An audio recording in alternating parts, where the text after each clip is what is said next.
لنکا سے جا رہا تھا عرب کی طرف. ہندو ایکسپلائٹ کرے گا, ہماری تہذیب کو ختم کرے گا. آپ کن بندھنوں میں ہمیں باندھ رہے ہیں؟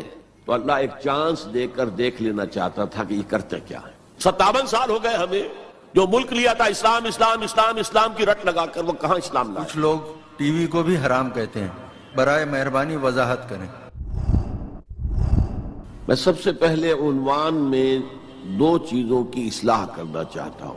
دیکھیے, بر صغیر کی اصطلاح غلط ہے. بر صغیر تو کسی چھوٹے سے جزیروں کو بھی کہہ دیں گے, چھوٹی خشکی.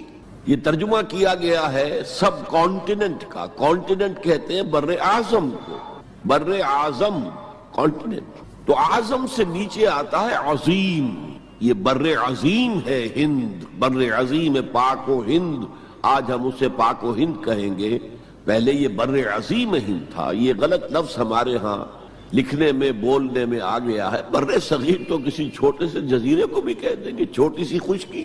یہ بہت بڑی خشکی ہے. یہ بر اعظم ایشیا کا ایک بہت بڑا علاقہ ہے, اس لیے اعظم سے ایک سیڑھی نیچے اتریے تو عظیم ہوتا. یہ بر عظیم ہے, بر صغیر نہیں. اسی طرح مسلمان غیر اسلامی ریاست میں اس میں بھی ایک مغالطہ ہے, گویا کہ دنیا میں کوئی خالص اسلامی ریاست بھی ہے, جبکہ آج دنیا کی تمام مسلمان مملکتیں خالص غیر اسلامی ہیں. تو گویا کہ بنیادی طور پر کوئی فرق واقع نہیں ہوا. مسلم اکثریت کا ملک ہونا اور بات ہے, اور اسلامی ریاست ہونا اور بات ہے, زمین و آسمان کا فرق. بہرحال ان دونوں موضوعات پر میں کوشش کروں گا کہ اپنے خیالات آپ کے سامنے رکھوں, اور مجھے اندیشہ ہے کہ آپ میں بہت سے حضرات میری بعض آراء سے اتفاق نہیں کریں گے, لیکن میں خلوص و اخلاص کا تقاضا پورا نہیں کروں گا, نہ اپنی ذات سے نہ آپ سے. اگر وہی بات آپ سے نہ کہوں اور آپ کے سامنے نہ رکھوں کہ جو میری حقیقی رائے ہے, تو میں چند باتیں رکھوں گا, قبول کرنا نہ کرنا آپ کا کام ہے. دیکھیے, بر عظیم پاک و ہند کے ضمن میں سب سے پہلے تو دو بدقسمتیوں کو نوٹ کر لی. پہلی بدقسمتی یہ کہ یہ بر عظیم دور نبوت کی سعادتوں سے محروم رہا. دور نبوت میں یہاں تک دعوت اسلام نہیں پہنچی. اکا دکا کوئی لوگ مسلمان ہوئے ہیں. مالابار کا کوئی راجہ تھا جس نے شق القمر کا معجزہ اپنی آنکھوں سے دیکھا تھا. اسے جب معلوم ہوا کہ یہ تو اصل میں ایک عرب میں پیدا ہونے والے رسول کی انگلی کے اشارے سے ہوا تھا, تو وہ ایمان لے آئے. لیکن یہ آئسولیٹڈ واقعات ہیں. بحیثیت مجموعی بر عظیم پاک و ہند دور نبوت کی برکات سے محروم رہا. پھر یہ کہ دور خلافت راشدہ کی برکات سے بھی محروم رہا. یہاں اسلام کسی قابل ذکر حیثیت میں آیا ہے دور بنی امیہ میں, وہ بھی کسی دعوت و تبلیغ کے مثبت مقصد کے لیے نہیں, بلکہ ایک انتقام اور بدلے کے لیے کہ کچھ مسلمان تاجروں کا ایک بحری قافلہ جو سرندیپ سے لنکا سے جا رہا تھا عرب کی طرف, اسے یہاں کراچی کے قریب اسے یہاں کے سندھی ڈاکوؤں نے لوٹ لی. اس پر مطالبہ آیا اسلامی مسلمان حکومت کی طرف سے. وہ ملوکیت تھی. اب وہ اسلامی حکومت اس معنی میں نہیں رہی تھی جس معنی میں کہ خلافت راشدہ اسلامی حکومت تھی, کہ جو قیدی ہیں تمہارے پاس رہا کرو اور کمپنسیٹ کرو جو بھی نقصان یہاں ان مسلمان تاجروں کا ہوا ہے. جب اس کے جواب میں بالکل منفی رد عمل موصول ہوا تو پھر چڑھائی کا فیصلہ کیا گیا. گویا کہ یہ ایک سزا دینے کی ایک مہم تھی. بہرحال اس وقت جو اسلام یہاں آیا تھا اس کے کریکٹرز اس اسلام سے کچھ مختلف تھے جو بعد میں یہاں آیا. وہ اسلام جو محمد ابن قاسم کی سرکردگی میں سندھ میں آیا اور سندھ سے آگے بڑھ کر ملتان بلکہ موجودہ پاکستان کے تقریباً پورے نصف علاقے تک پہنچ گیا تھا, فٹ ہلز آف کشمیر تک. تو یہ اسلام خالص عربی اسلام تھا. ملوکیت تو آ گئی تھی لیکن بدویت اور عربیت جو ہے اس کی چھاپ اس پر ابھی گہری تھی. اور اس اسلام میں نہ ابھی فرقے تھے, نہ مسلک تھے, نہ حنفی, نہ مالکی, نہ شافعی, نہ حنبلی. نہ عقائد کے بارے میں بحثیں شروع ہوئی تھیں, علم کلام کی بحثیں ہوئی تھیں, نہ ابھی یونانی فلسفے اور منطق کا حملہ ہوا تھا. ابھی کچھ نہیں تھا. سادہ اسلام. اسلام اپنی اصل سادگی پر برقرار تھا. چنانچہ اس کی قوت تسخیر بڑی زبردست ثابت ہوئی, اور خاص طور پر محمد ابن قاسم جو نوجوان 17-18 برس کا نوجوان اور نہایت نیک اور پاک باز, سندھ کے ہندوؤں نے جو اپنی ایک روایت ہے کہ اس طرح کا آدمی تو کوئی اوتار ہی ہو سکتا ہے, فارسی میں بھی کہا جاتا ہے کہ در جوانی توبہ کردن شیوہ پیغمبر است. جوانی کے اس عمر میں بھی کوئی شخص پاک زندگی گزار رہا ہو تو یہ تو پیغمبروں کا طریقہ ہے. اور ہندوستان میں تصور پیغمبروں کا نہیں تھا، اوتاروں کا تھا، تو اسے بھی ایک اوتار سمجھ کر اس کی مورتیاں تراش کر مندروں میں رکھ لی گئیں اور ان کو پوجا جانے لگا. یہی چیز اس کے لیے خطرے کا سبب بن گئی ہے، کیونکہ اب بیک ہوم اسلام کا جو اصل گھر تھا عرب، اس میں ملوکیت آ چکی تھی، اور ملوکیت کبھی اسے برداشت نہیں کر سکتی کہ کوئی اور شخص اتنا پاپولر ہو جائے کہ اسے چیلنج کر سکے. لہذا محمد بن قاسم کو بلایا گیا اور شہید کر دیا گیا. اب اس کے بعد ظاہر بات ہے کہ وہ اسلام ریسیڈ کرنا شروع ہوا، واپس آنا شروع ہوا. اس کے کچھ اثرات اس علاقے میں رہ گئے، لیکن اسلام کی واپسی ہو گئی. یہ اسلام کا پہلا ورود تھا بر عظیم کی سرزمین پر. اس کے بعد اسلام آیا ہے 300 برس بعد، اور اب یوں آیا ہے شمال مغربی سرحدی صوبے میں جو دریں ہیں، کوہ سلیمان میں، کوہ ہندو کش اور کوہ سلیمان میں، درہ خیبر ہے، درہ ٹوچی ہے، درائے گومل ہے، درائے بولان ہے، یہاں سے آنا شروع. اس اسلام کی خصوصیات کچھ اور تھی. ان 300 سالوں میں فقہی مسالک بھی پیدا ہو چکے تھے، حنفی، مالکی، شافعی، حنبلی، ان کے درمیان اختلافات بھی تھے، بحثیں بھی تھیں، مناظرے بھی تھے. دوسرے ایک خاص جو ہے تصوف کا فن جو ہے وہ بہت ترقی کر چکا تھا، اور اس میں اکثر و بیشتر وحدت الوجود کا تصور اس کی بنیاد میں موجود تھا. تیسری بات یہ نوٹ کیجئے کہ یہاں جو لوگ آئے وہ سب حنفی تھے، اور یہ ترک قبائل ہی تھے در حقیقت، اور ترکوں میں سے بھی غلام لوگ تھے.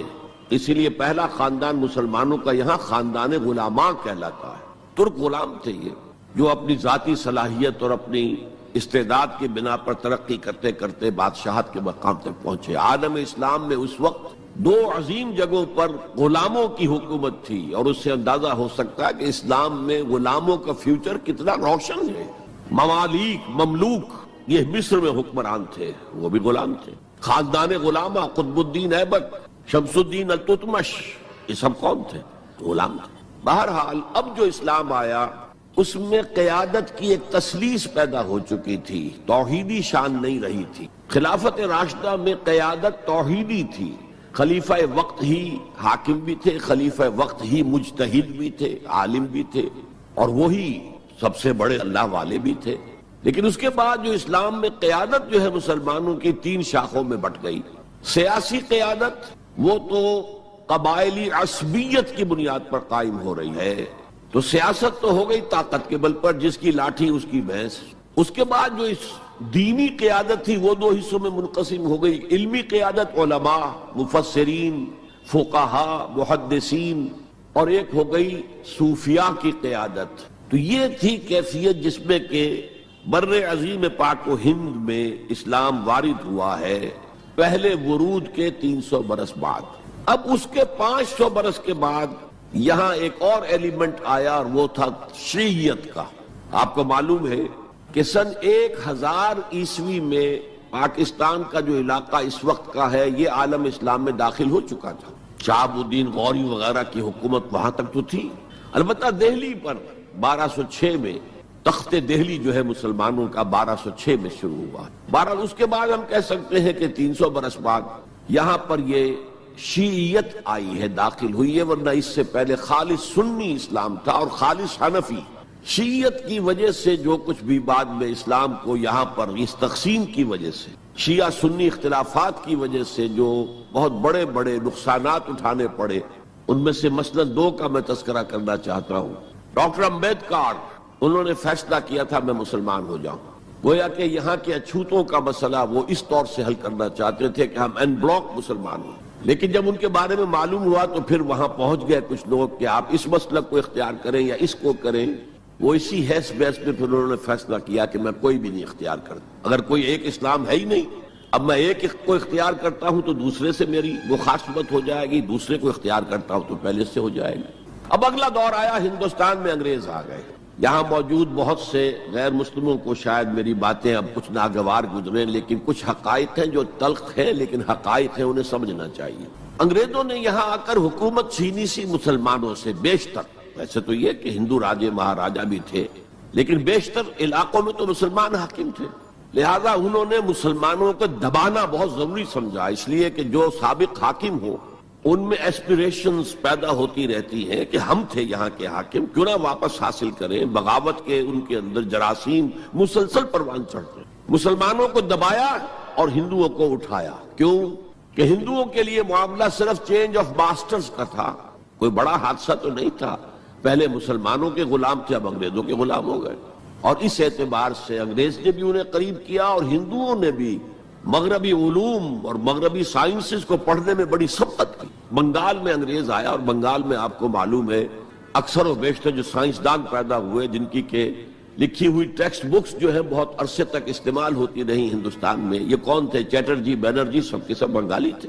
ایک اور بات یہ ہے کہ ہندو اپنے ماضی سے بہت دور آ چکے تھے، ان کا ماضی عظمت والا، آخر اشوک کا دور بہت عظمت کا، چندر گپت موریہ کا دور بہت عظمت کا، وکرماجیت کا دور بہت عظمت کا تھا، لیکن وہ اب بہت پیچھے جا چکے تھے۔ تقریباً مسلمانوں کی آمد کی وجہ سے 1000 سال کا فصل واقع ہو چکا۔ لہذا تہذیب و تمدن کے لیے بھی، جیسے کہ انہوں نے مسلمانوں کے زمانے میں فارسی پڑھی، فارسی پڑھتے تھے، کوڈ لینگویج فارسی ہے، جیسے کہ پھر بعد میں مسلمان اور ہندو اور سب نے انگریزی پڑھی۔ ملازمتیں ملیں گے تو انگریزی پڑھنے والوں کو ملیں گی، راستہ کیریئرز کا کھلے گا تو انگریزی پڑھنے والوں کا کھلے گا۔ اسی لیے کہاوت تھی ہندوستان میں، پڑھے فارسی اور بیچے تیل، دیکھو رے قسمت کے کھیل۔ اب فارسی پڑھ کے تو اسے کہیں حکومت کے اندر اہلکار ہونا چاہیے، اس کی حیثیت کچھ اور ہونا چاہیے، فارسی پڑھ کے اور تیل بیچنا۔ جبکہ مسلمانوں کا معاملہ یہ تھا کہ ان کی تو ابھی تہذیب اور تمدن، ان کی روایات ابھی تازہ تھی، لہذا جو غیر مسلم تھے یہاں کے، انہوں نے انگریزی علوم، انگریزی سائنس، انگریزی تہذیب، اس کو کھلے دل کے ساتھ خوش آمدید کہا، اور مسلمانوں میں ایک زبردست ڈویژن ہو گیا۔ بلکہ ابتدائی ریئیکشن تو بہت سخت تھا، یک طرفہ تھا، ہم نہ انگریزی پڑھیں گے، ہم نہ انگریزی علوم سیکھیں گے، نہ سائنس پڑھیں گے، ہم تو اپنے کونوں کھدروں میں، اگرچہ جو سیلاب آ گیا ہے اس کو روکنے کی طاقت تو ہم میں نہیں ہے، لیکن ہم کونوں میں جا کر بیٹھ جائیں گے، قال اللہ و قال الرسول۔ اور انگریزی تہذیب سے اس قدر دوری کہ اگر کوئی میز کرسی پر بیٹھ کر کھانا کھا لے تو کرسٹان ہو گیا۔ یہ تو کسی نے چمچہ استعمال کر لیا کھانے میں، کانٹا تو بہت دور کی بات ہے، چمچہ بھی استعمال کر لیا تو کرسٹان ہو گیا۔ تو اس درجے ریئیکشن تھا علماء کے زیر اثر حلقوں میں، گویا کہ وہ جو گاندھی جی کا فلسفہ تھا نان کوآپریشن، تو مسلمانوں نے انگریزوں کے ساتھ شدید قسم کا naan cooperation from the very beginning شروع کی۔ اس پر سر سید احمد خان نے ان دونوں چیزوں کی مخالفت کی۔ ایک تو انہوں نے انگریزوں کو بتایا کہ دیکھو یہ جو آزادی کی جنگ تھی یہ صرف مسلمانوں کی نہیں تھی، 1857 کی، یہ تو مشترک تھی، تو اس کے اندر کیا سبب ہوا ہے، اس کی وجہ سے آپ مسلمانوں سے بودھ محسوس نہ کریں۔ اور مسلمانوں سے بھی کہا بھائی انگریزی پڑھو، انگریزی علوم حاصل کرو، سائنس پڑھو، سائنٹیفک نالج حاصل کرو، ورنہ تمہاری حیثیت ہندوستان میں کیا رہ جائے گی؟ پلے دار رہ جاؤ گے یا گوشت فروش رہ جاؤ گے، اللہ اللہ خیر صلی اللہ، اور تمہاری کوئی حیثیت نہیں رہے گی۔ تو اس اعتبار سے سر سید احمد خان ایک اہم لینڈ مارک۔ اس کے علاوہ انگریزی دور کا ایک اور جو پہلو بہت اہم ہے، انگریزوں نے ڈیوائڈ اینڈ رول پالیسی کے تحت مسلمانوں اور ہندوؤں کے درمیان مرافرت کو ہوا دی۔ یہ ان کی پالیسی رہی مستقل، یہ ایک قوم کی حیثیت سے سامنے نہ آ جائیں، پھر ظاہر بات ہے کہ ہمارے پاؤں تو اکھڑ جائیں گے یہاں سے۔ تو یہ جو ہمارے ہاں شروع ہوا، کچھ اور فیکٹر بھی تھے۔ ہندوؤں میں ایک انتقامی جذبہ بھی تھا کہ مسلمانوں نے ہم پر حکومت کی ہے 800 برس، 1000 برس، اور ظاہر بات ہے سارے حاکم اچھے تو نہیں تھے، کوئی اچھا بھی تھا، تو اکثر و بیشتر تو عیاش قسم کے لوگ تھے۔ ہم نے محل بنائے، تاج محل بنائے، ہم نے کوئی کام اور تو کیا نہیں۔ دین کی تبلیغ تو اولیاء اللہ نے کیا، صوفیاء نے کی، کبھی بھی سرکاری سطح پر، حکومت کی سطح پر یہاں تبلیغ اسلام کا اہتمام نہیں ہوا۔ ایک دو ایکسیپشنز ہیں، ایک راجہ گجرات کاٹھیا واڑ کے علاقے کا جس نے کہ تبلیغ کا اہتمام کیا، ایک راجہ کشمیر کا تھا جس نے تبلیغ کا اہتمام کیا، باقی حکمرانوں نے کوئی کوشش۔ آزادی سے قبل متصلاً جو کیفیت پیدا ہو گئی تھی، اس کا ایک اہم فیکٹر یہ تھا کہ مسلمانوں میں ہندوؤں کا ایک خوف پیدا ہو گیا، کیونکہ جو نظام اب بن چکا تھا وہ تو یہ تھا کہ ووٹ کی بنیاد پر فیصلے ہوں گے، ون مین ون ووٹ۔ اس کے اعتبار سے مسلمان اقلیت میں اور غیر مسلم ہندو یہاں اکثریت میں۔ تو گویا کہ ہمیشہ کے لیے اگر ایک ملک کی حیثیت سے یہ ملک جو ہے تقسیم آزادی حاصل کرتا ہے تو مسلمان غلام ہو جائیں گے، ان کی تہذیب بھی ختم کر دی جائے گی، شدھی کی تحریک شروع ہو چکی تھی، ان کا مذہب بھی تبدیل کرنے کی کوشش کی جائے گی۔ میوات کے علاقے میں بڑی زبردست تحریک اٹھائی گئی تھی شدھی کی، جس کا توڑ کرنے کے لیے مولانا محمد الیاس رحمۃ اللہ علیہ سامنے آئے اور تبلیغی جماعت کا انہوں نے سلسلہ شروع کیا۔ یہ اصل میں میوات کے اندر جو شدھی کی تحریک تھی اس کا جواب تھا، اس سے حفاظت مسلمانوں کی۔ تو اندیشہ یہ تھا کہ ہندو ایکسپلائٹ کرے گا، ہماری تہذیب کو ختم کرے گا، ہماری زبان کو ختم کرے گا، معاشی طور پر ہمیں ایکسپلائٹ کرے گا، مفلوج کرے گا، اور اپنی سی کوشش کرے گا کہ ہمارا مذہب بھی تبدیل کرا دے۔ تو مسلمانوں کی ایک قومی جماعت، اگرچہ وہ شروع میں قومی اس کو کہنا غلط تھا، وہ نوابوں، جاگیرداروں، نواب زادوں ان کی جماعت تھی مسلم لیگ، جو 1906 میں قائم ہوئی۔ مسلمان عوام کا اس سے ساتھ کوئی نہ رابطہ تھا، نہ ان کا کوئی رابطہ عوام کے ساتھ۔ اس کی جو 1906 سے لے کر 1924 تک کی جد و جہد ہے، وہ ساری دفاعی جد و جہد تھی۔ ہمارے یہ حقوق ہونے چاہیے، ہمیں اس کی ایشورنس دی جانی چاہیے، ہمیں سیپریٹ الیکٹوریٹ دیا جائے، اور یہ کہ اس سے بھی آگے بڑھ کر ہمیں مرکز میں کچھ زیادہ حیثیت دی جائے تاکہ ہماری بھی کوئی حیثیت ہو، کوئی توازن پیدا ہو سکے۔ بس اسی پر ساری گفت و شریر تھی۔ اور اس کے ضمن میں محمد علی جناح جو ہیں وہ تو پروفٹ آف لو قرار دیے گئے تھے، اتحاد کا پیغام بر۔ وہ 1906 میں تھے، انڈیا میں موجود، مسلم لیگ میں شامل نہیں ہوئے تھے، کانگریس کے رکن تھے۔ اس کے بعد 1913 میں جا کر مسلم لیگ میں شامل ہوئے ہیں مولانا محمد علی جوہر کے کہنے پر، پھر بھی کانگریس کے رکن بھی رہے، مسلم لیگ کے رکن بھی رہے، اور انہوں نے حتی الامکان کوشش کی کہ کوئی فارمولہ ایسا بن جائے جس پہ کہ اتحاد ہو جائے اور ضمانت مل جائے کہ مسلمانوں کے ساتھ کوئی اس قسم کا سلوک نہیں کیا جائے گا کہ وہ بالکل یوں سمجھیے کہ ایک نیچے لگ کر رہ جائیں اور ان کی کوئی حیثیت نہ رہے۔ لیکن وہ ناکام ہوئے، شدت کے ساتھ ناکام ہوئے، اور پھر اس درجے مایوس ہوئے کہ ہندوستان چھوڑ کر جا کر انگلستان میں بس گئے، اور وہاں انہوں نے اپنی لیگل پریکٹس شروع کر دی۔ ایس ایم اکرام صاحب جو ایک بڑے مصنف ہیں، آب کوثر، موج کوثر، رود کوثر کے جو مصنف ہیں، وہ اہم ترین کتابیں ہیں تین مسلم انڈیا کی، political as well as cultural history, ثقافتی جو معاملہ ہے وہ بھی ساتھ ساتھ ہر دور میں کیا اس کا رنگ رہا ہے، اس کو بہت ہی سمجھیے ایک بڑے ماہرانہ انداز میں انہوں نے بہت عمدگی کے ساتھ مرتب کیا ہے۔ وہ اس وقت آکسفورڈ میں پڑھ رہے تھے، طالب علم تھے، نوجوان۔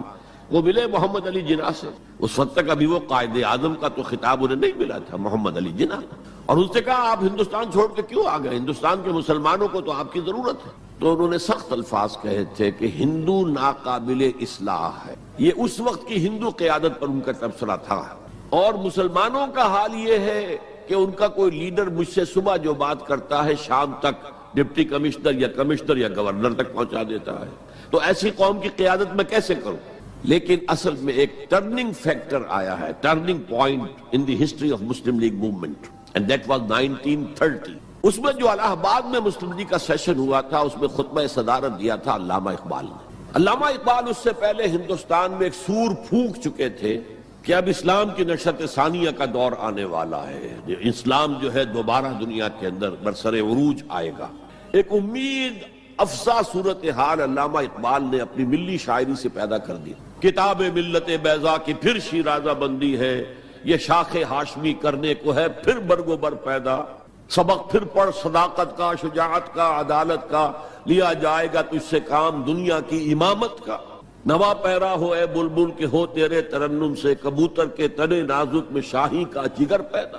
اور ویسٹرن سویلائزیشن کو انہوں نے چیلنج کیا تھا، دیار مغرب کے رہنے والوں خدا کی بستی دکان نہیں ہے، کھرا جسے تم سمجھ رہے ہو وہ اب ذرے کم عیار ہوگا، تمہاری تہذیب اپنے خنجر سے آپ ہی خودکشی کرے گی، جو شاخ نازک پہ آشیانہ بنے گا ناپائیدار ہو۔ کہ یہاں فرسٹ ورلڈ وار کے بعد جو عالم اسلام کی کیفیت ہوئی تھی، اس پر کس قدر یاس انگیز، نا امیدی سے بھرا ہوا مرثیہ مولانا حالی نے لکھا تھا۔ قوم کی زبان اس وقت وہ تھی، قومی شاعر جو ہے قوم کی زبان ہوتا ہے۔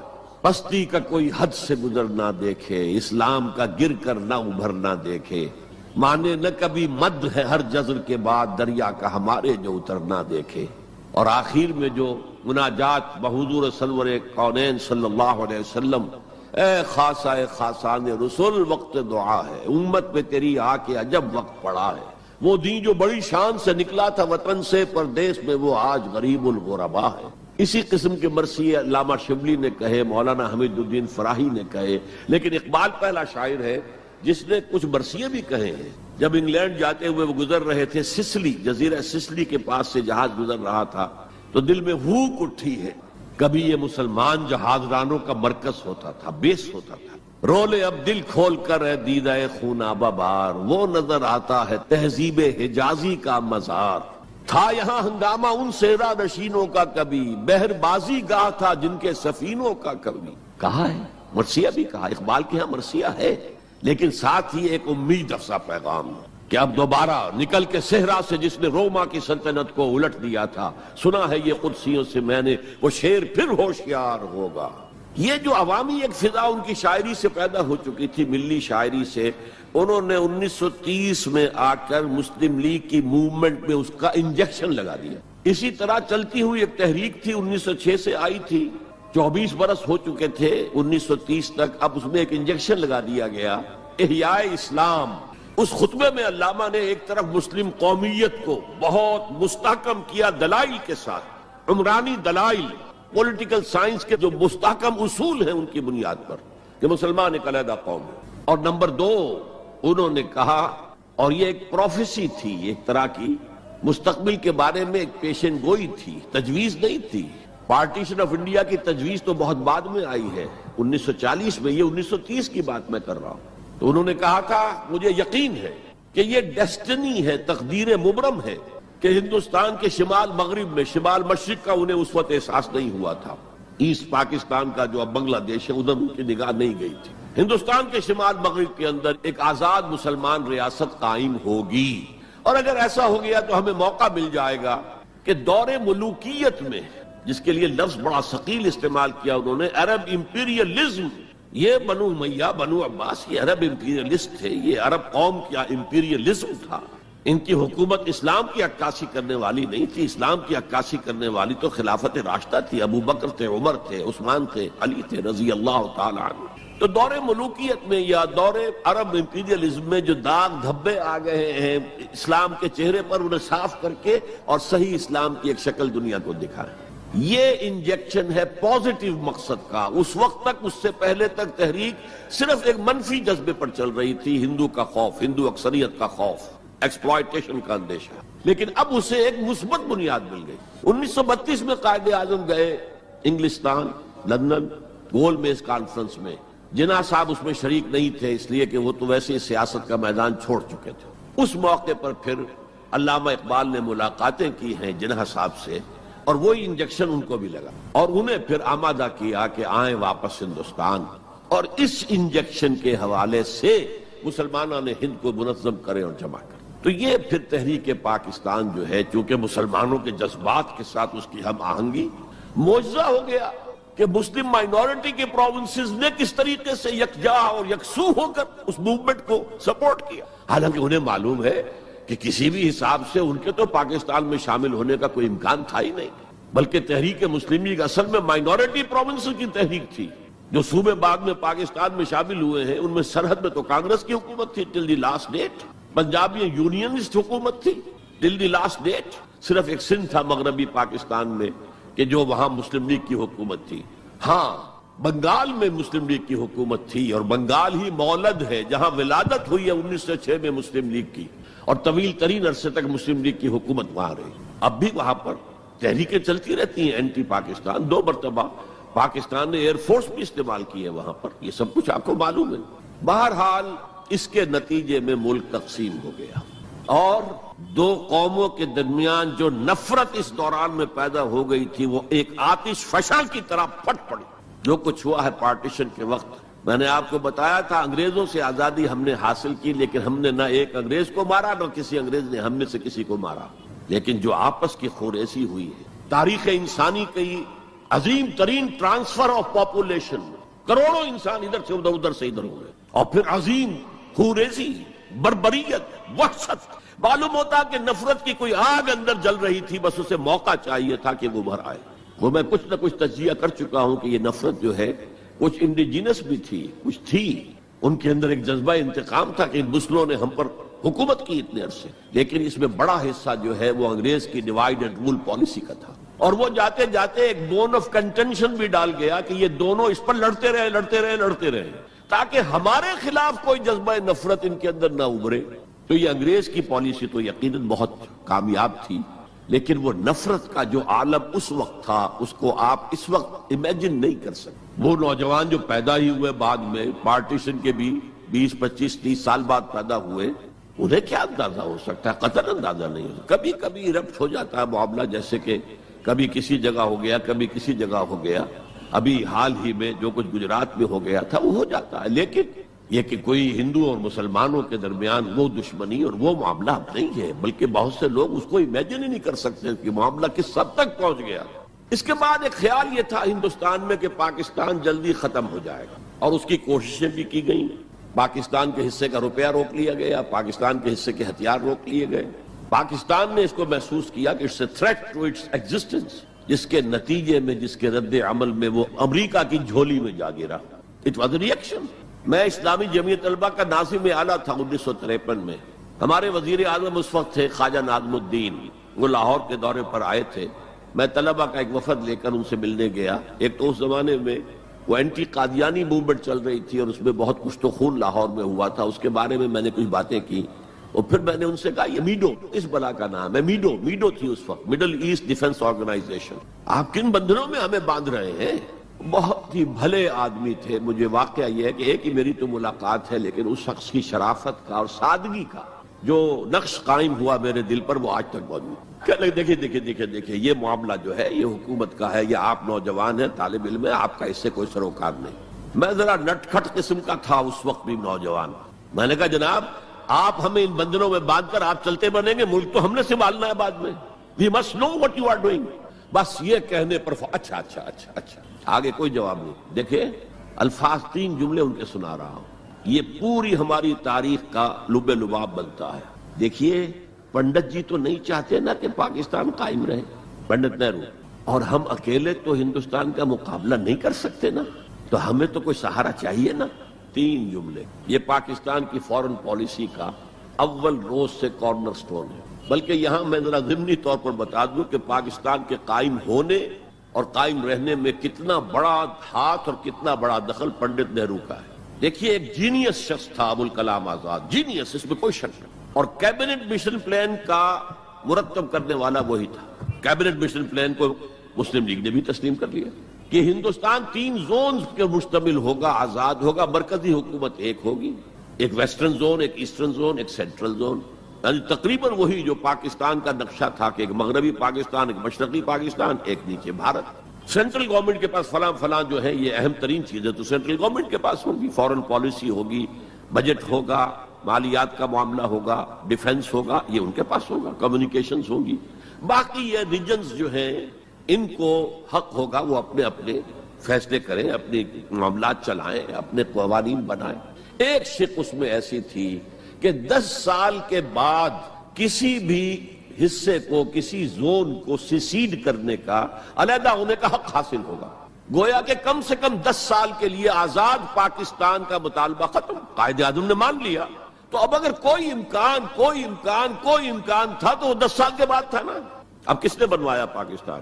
وہ تو چونکہ مولانا آزاد اس درجے بددل ہو چکے تھے، قائد اعظم نے انہیں شو بوائے کہہ کے اتنا جو ہے بددل کر دیا تھا کہ انہوں نے کانگریس کی صدارت چھوڑ دی۔ تو کہا گیا ان سے آپ صدارت قبول کریں، نہیں، پنڈت جی ہو گئے صدر۔ اور پنڈت جی سے جب پوچھا گیا کیبنٹ مشن پلان کے بارے میں تو انہوں نے کہہ دیا ایک دفعہ ہندوستان آزاد ہو جائے پھر کون کسی کو علیحدہ ہونے دیتا ہے۔ بات تو سچی تھی، نکل جاتی ہے جس کے منہ سے سچی بات مستی میں، فقیہ مسئلہ بھی سے وہ رندے بادہ خار۔ اچھا بات تو سچی تھی لیکن کہنے کی نہیں تھی اس وقت۔ اس پر فوراً قائد اعظم نے ریورس گیئر لگایا کہ اگر نیتیں یہ ہے تو پھر ہم نہیں مانتے، وی آر گوئنگ بیک۔ تو عالم واقعہ میں پاکستان کس نے بنوایا 1947 میں؟ ہسٹری کا تجزیہ کیجئے، سمجھئے کہ یہ کچھ اللہ تعالیٰ کی مشیت تھی۔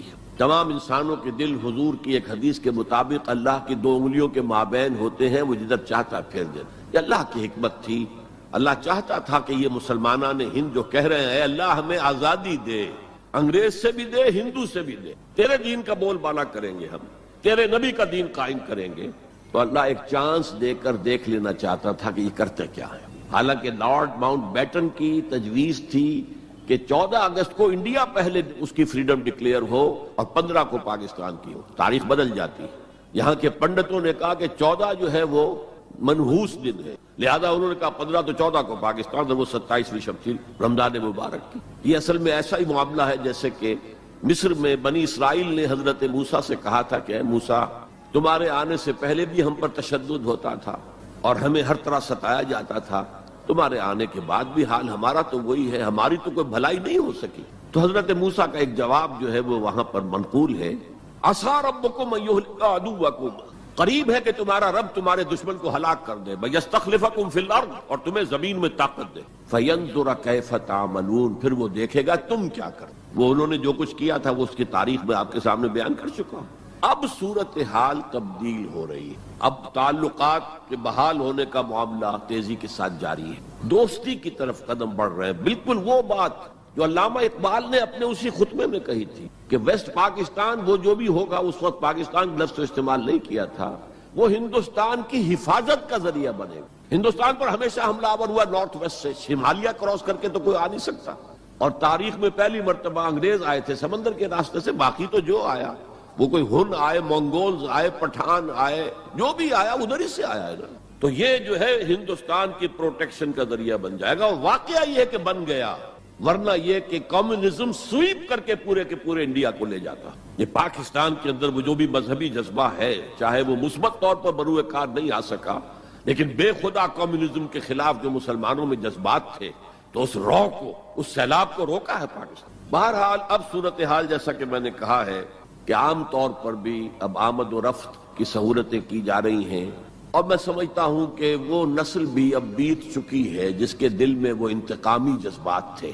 کوئی رہ گئے ہیں ریمننٹس کچھ تھوڑے بہت کچھ لوگوں کے اندر، ورنہ بائی اینڈ لارج بحیثیت مجموعی وہ کیفیت اب باقی نہیں. امید یہ بھی ہو رہی ہے کہ کشمیر کا مسئلہ بھی حل ہو جائے یا ختم ہو جائے، ایز اے ڈسپیوٹ ختم ہو جائے. اللہ کرے کہ ایسا ہو جائے، اللہ کرے کہ ایسا ہو جائے. اور پھر بات وہ ہو جائے جو قائد اعظم نے کہی تھی جب ان سے پوچھا گیا تھا کہ ہندوستان اور پاکستان کے تعلقات کیسے ہوں گے. انہوں نے کہا جیسے کینیڈا اور یو ایس اے کے ہیں. اب آپ کو معلوم ہے کینیڈا اور یو ایس اے کے درمیان کتنے قریبی تعلقات. تو ان کا ویژن تو کچھ اور تھا، جو ہوا ہے وہ تو در حقیقت یو میں کال اٹ کہ یہ تو در حقیقت ستم ظریفی ہے. جو بھی تاریخ کی ستم ظریفی ہے، جو ہوا ہے کیا ہوا. nobody could imagine. نہ کانگریس کے لیڈرز اور نیتا اس کا امیجن کر سکتے تھے، نہ مسلم لیگ کے لیڈرز جو ہیں وہ اس کو امیجن کر سکتے تھے جو کچھ ہوا ہے. میں نے یہ ساری بحث اس لیے کہی ہے کہ میرے نزدیک اب بر عظیم ہند کے اندر اسلام کی دعوت کے بہترین مواقع موجود. صورتحال تبدیل ہو رہی ہے اور تیزی سے مزید ہوگی. یہ حالات کا تقاضا ہے. It's a march of history جسے کوئی روک نہیں سکتا. لہذا یہاں پر اب مواقع ہیں اور بہت عظیم مواقع. اب اس میں میں چند پوائنٹ آپ کے سامنے رکھنا چاہتا ہوں. نمبر 1، روح کا تصور اور روحانیت کا تصور مشترک ہے ہندو مت میں اور اسلام میں. آتما اور پرماتما کا تعلق، ہمارے ہاں روح کا اور اللہ کی ذات کا تعلق. یسألونک عن الروح قل الروح من امر ربی. اور میں بتا چکا ہوں آپ کو، علامہ اقبال کا فلسفہ خودی انہوں نے خود کہا، سورہ حشر کی اس آیت سے ماخوذ ہے. یہ واقعہ بہت اہم ہے علامہ اقبال کی زندگی کا. سید نذیر نیازی جو ان کے قریب بیٹھنے والے ہم نشین لوگ تھے، انہوں نے خود کوٹ کیا ہے ہماری ایک قرآن کانفرنس میں لاہور میں کہ ایک دفعہ میں نے علامہ سے پوچھا کہ کوئی شخص کہہ دیتا ہے کہ آپ کا جو فلسفہ برگزاں سے ہے یا نیٹشے سے ہے، کوئی کسی اور کا جو ہے کوڑی لے کر آتا ہے، جو فلسفہ خودی آپ خود کیوں نہیں بتاتے؟ What is the source of the philosophy of self؟ فرمایا کہ اچھا کل فلاں وقت آ جانا، میں تمہیں ڈکٹیٹ کرا دوں گا. وہ کہتے ہیں میں خوشی سے پھولے نہیں سمایا کہ یہ میری قسمت ہے، شاعر مشرق حکیم الامت مجھے لکھوائیں گے کہ ان کے فلسفہ خودی کی سورس کیا ہے. وقت معین پر میں آ گیا کاپی پینسل تیار کر کے، اور مجھ سے کہا ذرا قرآن مجید نکال لینا شیلف میں سے. میرے ساری امیدوں پر اوس پڑ گئی کہ مجھے تو خیال تھا ہسٹری آف فلاسفی کی کوئی کتاب نکلوائیں گے یا کسی اور فلاسفر کی کوئی کتاب نکلوائیں گے. یہ قرآن نکلوایا. کھولو سورہ حشر، پڑھو اس کی آیت، وَلَا تَكُونُوا كَالَّذِينَ نَسُوا اللَّهَ فَأَنسَاهُمْ أَنفُسَهُمْ. ان لوگوں کے مانند نہ ہو جانا جنہوں نے اللہ کو بھلا دیا تو اللہ نے انہیں اپنے آپ سے غافل کر دیا. یہ کون سا اپنا آپ ہے جس سے انسان غافل ہوتا ہے؟ کیا اپنے جسم کے تقاضوں سے غافل ہوتا ہے؟ جسم کو تو بڑا دھو کے اچھے سے اچھے صابن سے دھوئے گا اور جو ہے صاف کرے گا اور اچھے سے اچھی چیزیں اس میں لگائے گا، تیل لگائے گا اعلیٰ اور سب کچھ کرے گا. ذرا سی تکلیف ہو جائے گی تو بھاگا جائے گا ڈاکٹر کے پاس. کس سے غافل ہے؟ اپنے حیوانی وجود سے غافل ہے کوئی؟ اس کے تقاضوں سے غافل ہے کوئی؟ یہ کوئی اور وجود ہے انسان کا جس سے وہ غافل ہو؟ وہ اس کا روحانی وجود ہے. اور یہی میں نے آپ کو بتایا تھا، اپنشد کا یہ جملہ میں پڑھ کر وجد میں آ گیا تھا. یہ بھی ایک اچھی بات ہے آپ کو بتا دوں. ایک زمانے میں جب کہ امریکہ میں نے کہا تھا تھر تھر کانپ رہا تھا، جو سیلاب کمیونزم کا جا رہا تھا، پورے ایسٹرن یورپ کو کھا گیا تھا وہ نظام، اور ان کے پاس توڑ کوئی نہیں تھا. دنیا بھر کے غریبوں کے لیے ایک روشنی کا پیغام تھا، ایک امید کا پیغام تھا. ہیو ناٹس کے لیے ایک بڑی اپیل تھی. کہاں سے کہاں وہ پہنچ چکا تھا، لیٹن امریکہ پہنچ چکا تھا. کوئی انویژن تو نہیں ہوا تھا. It was the invasion of the فلسفی، invasion of an ideology, Marxism. تو انگریز جب کانپ رہا تھا امریکہ، تو اس نے ملینز کی تعداد میں قرآن شائع کیا، انگریزی ترجمہ. یہ گلوریس قرآن، مارمیڈیوک پکتھال کا ترجمہ، اور مسلمانوں میں تقسیم کیا. بابا تم اپنے قرآن کو پڑھو، دیکھو، اپنے دین کے ساتھ جم کر رہو.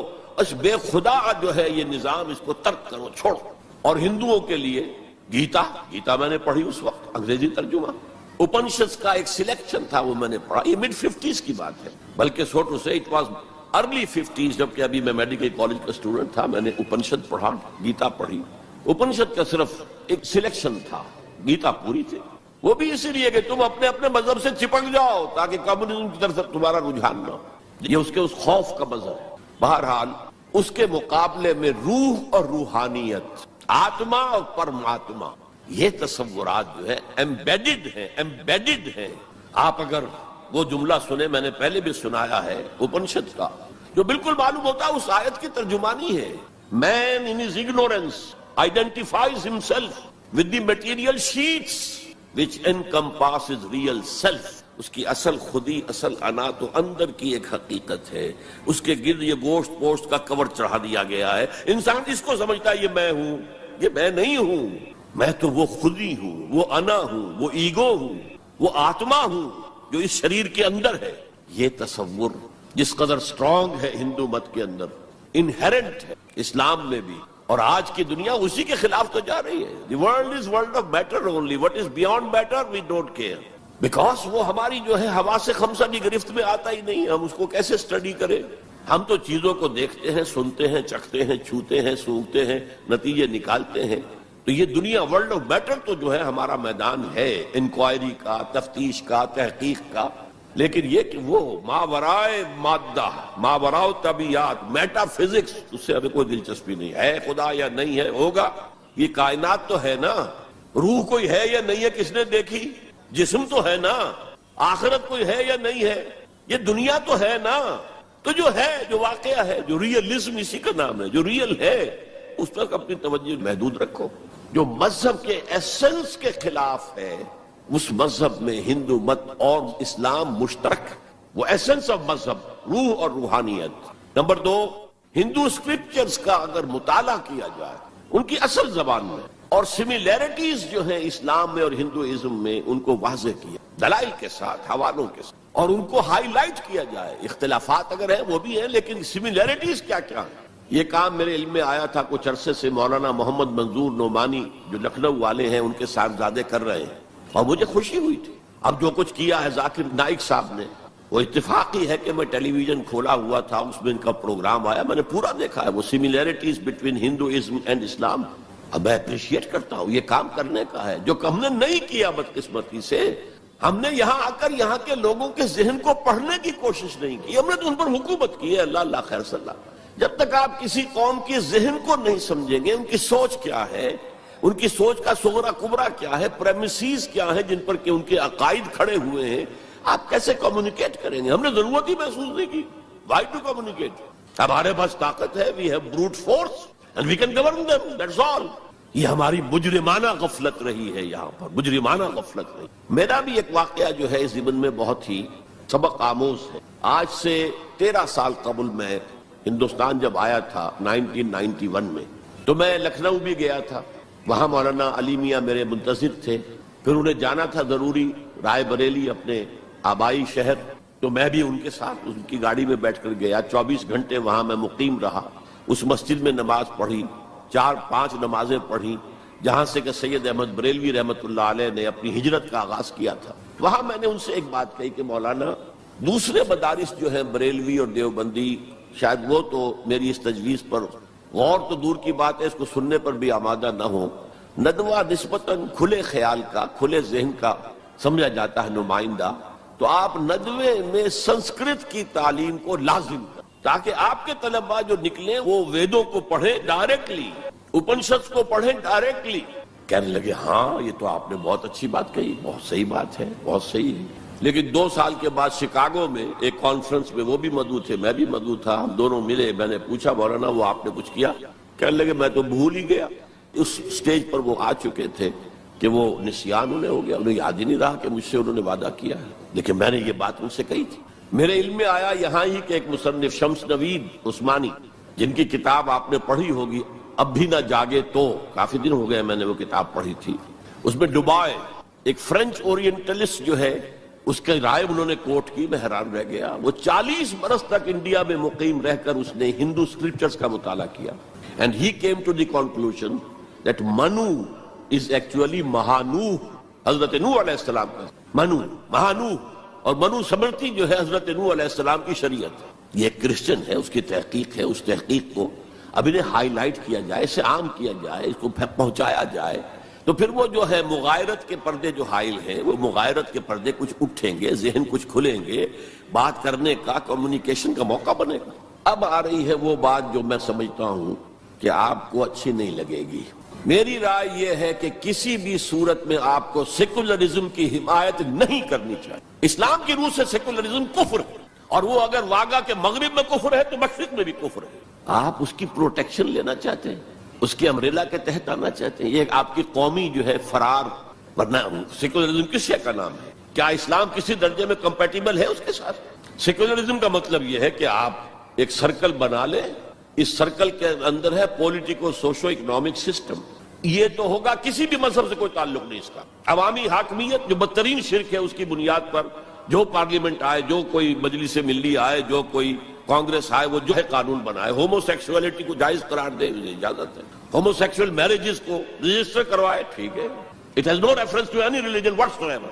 ہاں اس سرکل کے پیری فری پر چھوٹے چھوٹے سرکلز بنا دیجئے، یہ ہندو مت ہے، یہ اسلام ہے، یہ سکھ مت ہے، یہ بدھ مت ہے، یہ فلاں ہے، یہ کرسچینٹی ہے، یہ جوڈائزم ہے، یہ ہے تاؤزم ہے، یہ رہیں گے پیری فری پر۔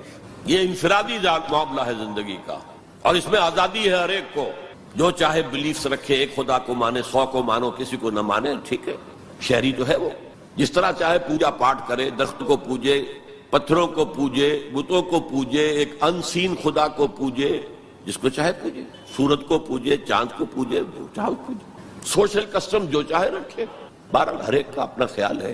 ان چیزوں میں ہر شخص آزاد ہے، لیکن یہ پولیٹیکل سسٹم، یہ کرمنل لا جو بھی ہے، پھر اکنامک سسٹم، سود، سیوا، سب جائز ہیں۔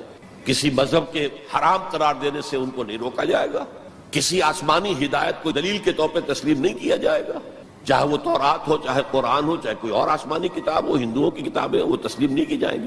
دس is not compatible with Islam, how can the Muslims accept it? مجھے حیرت ہوتی ہے، میری یہ بات میں جانتا ہوں یہاں کسی کی سمجھ میں نہیں آئے گی، لیکن یہ کہ بہرحال جیسا کہ میں نے شروع میں کہا تھا، اگرچہ قول تو وہ فرعون کا ہے، لیکن قرآن میں نقل ہوا، قرآن کی آیت ہے، ما اریکم الا ما ارا، میں آپ کو وہی کچھ دکھا سکتا ہوں جو میں خود دیکھتا ہوں، ورنہ میں سنسیئر نہیں ہوں، neither to myself nor to you, I have to be honest۔ Number 4، قومیت سے بالا تر ہو کر اسلام کی دعوت دی جائے، 2 چیزیں گڑبڑ نہ کی جائے، قوم کی خدمت ہے، قوم کے لیے تعلیمی ادارے بنائے جائیں، قوم کے لیے یہ کیا جائے، کوئی حرج نہیں، قوم کی خدمت کرنا بری بات نہیں ہے۔ ایک مسلمان قوم کو فرعون کی غلامی سے نجات دلانے کے لیے اللہ نے حضرت موسیٰ جیسے پیغمبر کو بھیجا، جنہوں نے جاتے ہی اول وہلے میں پہلی ملاقات فرعون سے ہوئی ہے تو مطالبہ کر دیا، نرسل معنا بنی اسرائیل، ہمارے ساتھ بنی اسرائیل کو یہاں سے جانے دو، ولا تعذبہم، ان پر سختی نہ کرو، ٹارچر نہ کرو، ان پر تشدد نہ کرے، ان پر سیکیوٹ نہ کرو، اور اللہ نے حضرت موسیٰ علیہ السلام کے ذریعے سے اس قوم کو نجات دے دی۔ حالانکہ وہ قوم کیسی ناہنجار قوم تھی، جس نے جیسے ہی سمندر پار کیا ہے یا دریا پار کیا ہے، کچھ لوگوں کو دیکھا بتوں پر اعتکاف کر رہے ہیں بیٹھے ہوئے، کہا ہمارے لیے بھی ایسا بنا دو تاکہ توجہ کا ارتکاز ہم کر سکیں۔ حضرت موسیٰ نے ڈانٹا، اللہ نے تمہیں کتنی عظمت عطا کی ہے، جو شرک کی دلدلوں سے، کیچڑ سے تمہیں نکالا ہے، اور تم چاہتے ہو دوبارہ اسی کے اندر پھنس جانا۔ وہی ہیں جو قدم قدم پر جھگڑتے تھے حضرت موسیٰ سے، تم نے مروا دیا ہمیں لا کے یہاں صحرا میں، اس سے تو وہاں بہتر تھے ہم، کھانے پینے کو تو ملتا تھا نا۔ بہرحال اللہ نے من و سلوہ اتار دیا، ایک چٹان سے 12 چشمے جو ہے وہ برآمد کر دیے، کھاؤ پیو۔ اور پھر وہ اتنی ناہنجار قوم تھی کہ جب قتال کی بات کہی گئی کہ اب تلوار ہاتھ میں لو اور داخل ہو جاؤ فلسطین کی زمین میں، کورا جواب، فَذْهَبْ أَنْتَ وَرَبُّكَ فَقَاتِلَا إِنَّا هَاهُنَا قَاعِدُونَ، ہم تو یہاں بیٹھے ہیں، ٹس سے مس نہیں ہوں گے، جاؤ تم جاؤ، تمہارا رب، فَذْهَبْ أَنْتَ وَرَبُّكَ فَقَاتِلَا إِنَّا هَاهُنَا قَاعِدُونَ۔ یہ معاملہ جو ہے قومی خدمت بری شے نہیں ہے، لیکن کچھ لوگ ایسے ہونے چاہیے کہ جو اس قومی تصورات سے بلند تر ہو کر انسانی سطح پر اسلام کی دعوت دیں، وہ جو ہم پڑھ چکے ہیں، وَلْتَكُن مِّنكُمْ أُمَّةٌ يَدْعُونَ إِلَى الْخَيْرِ وَيَأْمُرُونَ بِالْمَعْرُوفِ وَيَنْهَوْنَ عَنِ الْمُنكَرِ وَأُولَٰئِكَ هُمُ الْمُفْلِحُونَ۔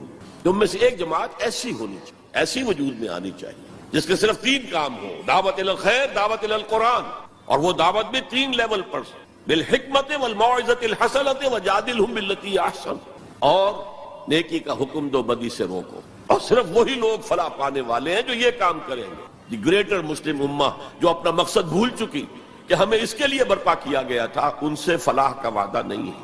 اولئک ھم المفلحون، حصر کا انداز ہے، اسلوب ہے، صرف وہی لوگ ہوں گے جو فلاح پائیں گے۔ اس لیول پر ضرورت ہے ایک جماعت کی، اور اس کے ضمن میں سب سے زیادہ اہمیت ہوگی اسلام کے سسٹم آف سوشل جسٹس کو ایمفیسائز کرنے کی۔ So emphasize the system of social justice, یہ ہے اسلام جو پیغام دیتا ہے۔ یہ کسی قوم کے لیے نہیں ہے، پوری نوع انسانی کے لیے ہے، انسان کو آزادی دیتا ہے۔ میں بتا رہا تھا کہ وہ جو تلوار ہے، جو میں اس کو مثال دیا کرتا ہوں، یہ ایسی چکی ہے جو ایک طرف آٹا پھینکتی ہے، ایک طرف پھینکتی ہی نہیں، ادھر آٹے کے ڈھیر لگ رہا ہے، ادھر آٹا ہے ہی نہیں۔ تو اب کیا ہوا؟ تلوار نے ادھر کاٹا، عیاشی، بدماشی، فضول خرچی، نمود و نمائش پہ پیسہ خرچ کرنا، جس سے آگ لگ جائے ہیو ناٹس کے دلوں کے اندر، پھر ان میں محبت پیدا ہوگی آپ کے لیے، یہ نفرت پیدا ہوگی، عداوت پیدا ہوگی، بغض پیدا ہوگا۔ اور دوسری طرف جو بھوکے ہیں وہ حیوانوں کی سطح پر آ جائیں گے، وہ گویا کہ beasts of burden، وہ انسان نہیں رہتے، they are at a lower level than the human beings, they become like animals۔ اور حدیث نبوی ہے کہ قاد الفقر ان یکون کفرا، فقر جو ہے وہ تو قریب ہو لے آتا انسان کو کفر کے۔ دنیا نے تیری یاد سے بیگانہ کر دیا، تجھ سے بھی دل فریب ہے غم روزگار کے، یہ روزی کا جو غم ہے، کہاں تجھے پوجے، کہاں تیری عبادت کرے، کہاں تجھ سے لو لگائیں۔ ہمیں 2 وقت کی روٹی کے لیے، اور وہ بھی سوکھی سی کچھ ملتی ہے، اور دن کتنی پورے دن بھر کی کمر توڑ دینے والی مشقت ہم کرتے ہیں۔ تو اسلام کی دعوت جو ہے، نمبر 1 یہ قومیت سے بالا تر ہونی چاہیے، گڑبڑ نہ کرے، ایک ہی جماعت یہ دونوں کام نہ کرے، ورنہ سمجھا جائے گا کہ یہ بھی اصل میں اپنی قومی بالا تری اور بالا دستی کے لیے کام کر رہا ہے۔ اپنی پرائرٹیز فکس کر لے، اگر اسلام کے لیے کام کرنا ہے تو قومی سطح سے بالا تر ہو جائے، اور اصولی سطح پر اسلام کی دعوت دیں، اور اسلام کے system of political justice, social justice, economic justice کو نمایاں کریں۔ ان تمام چیزوں کے پیش نظر میں ایک بات، بہت بڑی بات کہہ رہا ہوں۔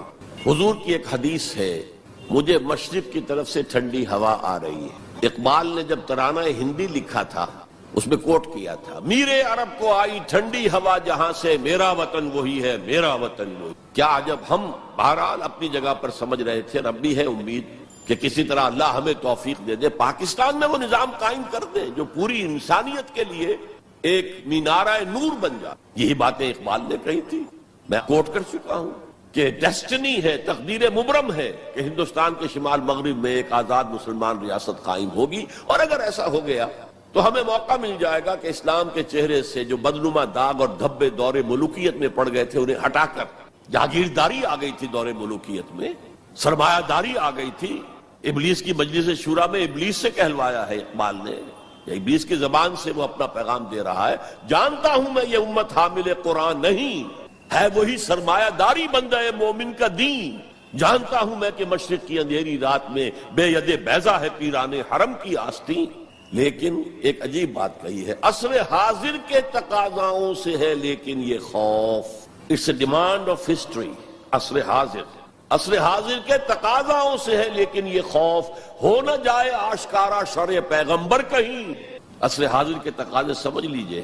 کیپٹلزم کے رد عمل میں کمیونزم پیدا ہوا تھا، اب کمیونزم مر گیا ہے، اب کیپٹلزم بغلیں بجا رہا ہے. ثابت ہو گیا کہ ہمارا نظام liberal secular democracy and capitalism based on free market and interest and every thing, یہ بہترین نظام ہے، اس سے بہتر کوئی نظام نہیں ہے. دیکھ لو وہ مرا پڑا ہوا کمیونزم، اس کی قبر بن گئی ہے. جس پر کہ پھر ہنٹنگٹن نے کہا نہیں میرا بھائی اسے غلطی لگ رہی ہے فوکویاما کو، ابھی کلیش آف سیویلائزیشنز ہونا ہے، ہوگا.